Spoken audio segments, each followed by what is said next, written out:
Sander, sino ba pinunta natin dito? Inaantay natin si Dayan saka si Justin. Sander, Oo, andito na pala sila eh. nakakapagod naman dito. Ba't kasi dito pa tayo nagkita? Inaana kasi si Justin, kaya kayo na lang pinapunta namin. Kasi mapagod din kami. Bukas na sila. Sander! Uy, pasensya na, nahuli kami. Yan na naman, sinama niya na si Mimay. Pinira na naman ang araw. Uy, binubulong-bulong mo. May bagay ka ni Si Munggi. Yan, taliri. Sino nga dyan? Ano to, lalis na ba tayo? Tara tol, alis na tayo. Tara. Wala man lang ito pakbay-akbay. Sander, akbayan mo rin ako. Tara na. Kapal ka talaga, JC, no? Pagkakang ka na naman. Patay natin. Si Sirs nga ni... Di ba tayo delikado sa lugar na to? Iyan tol, kabisado ko itong lugar na to. Sigurado ka tol ha. Puro haragan kasi yung tao rito eh. Wala tol, ganyan ang mga itsura niya, pero pagkakatiwalaan yan. Justin, sino ba pupuntahan natin? Si Chong tol, dadaanan ko lang, papaalam lang ako.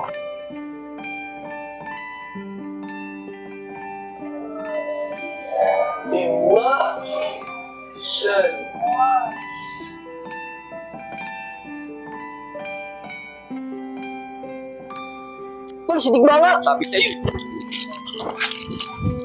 Tol, may bata. Yo. Sander, mali dyan, dito tayo. Dito tol.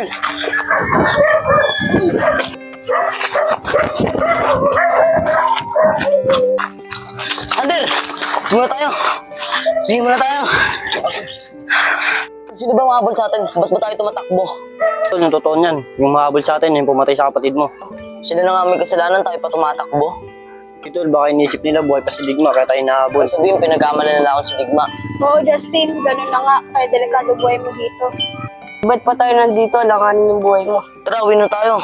Tol, bawal tayo mo sa bahay. Tara, sumunod kayo sa akin. Ana, saan ba tayo pupunta?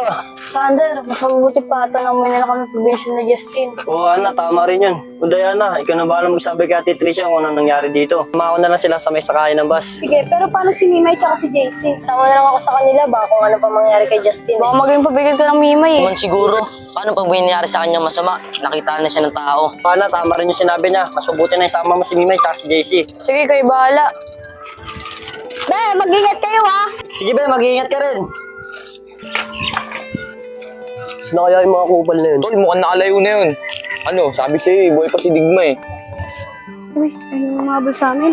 Buhay pa yun. Ibig sabihin, nagmimintis na ako. Oo tol, kailangan mo na mag-practice. Sunod na araw, tingin natin yun. Baka hinihintay na tayo ng source natin dun.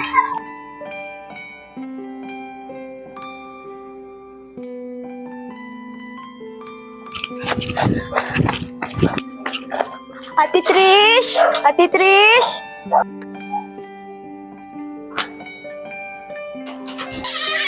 Oh, Dayan, bakit? Tita, si Justin po tsaka si Hana.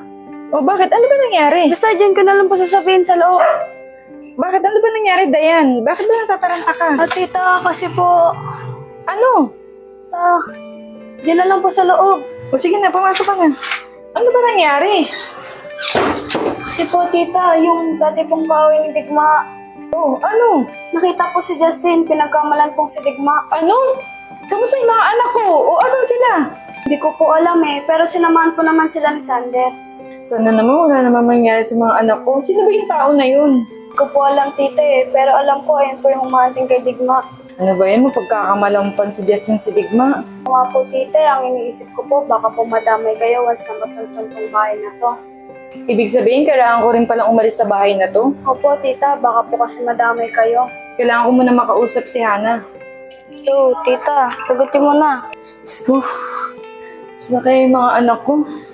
Sana naman ano mangyari sa kanila? Hello, Hana? Hello, tita? Si Justin, kamusta na siya? Asa na siya? Okay naman po sila, tita. Huwag po kayo mag-alala. Ganun ba, Hana? Salamat ha. Ikaw na pala muna bahala sa mga anak ko ha. Kaya mo susunod ako dyan. Sige po, tita. Mag-ingat din po kayo dyan. O sige na, Hana. Maraming salamat talaga ha. Diyos ko, Lord, saan po nang nangyari sa mga anak ko? Ayoko maulit yung nangyari dati. Okay, May. Marunong ka ba niyan? Oo, Justin. Marunong ako na ito. Ako na lang kaya. Baka mahulog ka pa dyan eh. Justin, baka isipin pa ng iba dyan. Pabigat ako eh. Naisipin yung sinabi ni Ana sa'yo. Ba't sumama-sama pa tong Mimay na to eh? Di ko naman iniisip yun, Justin. Di ba sabi ko nga, gagawin ko lahat para makatulong ako sa inyo. Ano mo alam, Mimay? Hindi, no? Di ba yun, Justin? Nakikiliti ako. Sige na, Justin. Doon ka na nga. Bahala ka lang sa ginagawa ko eh. Yeah.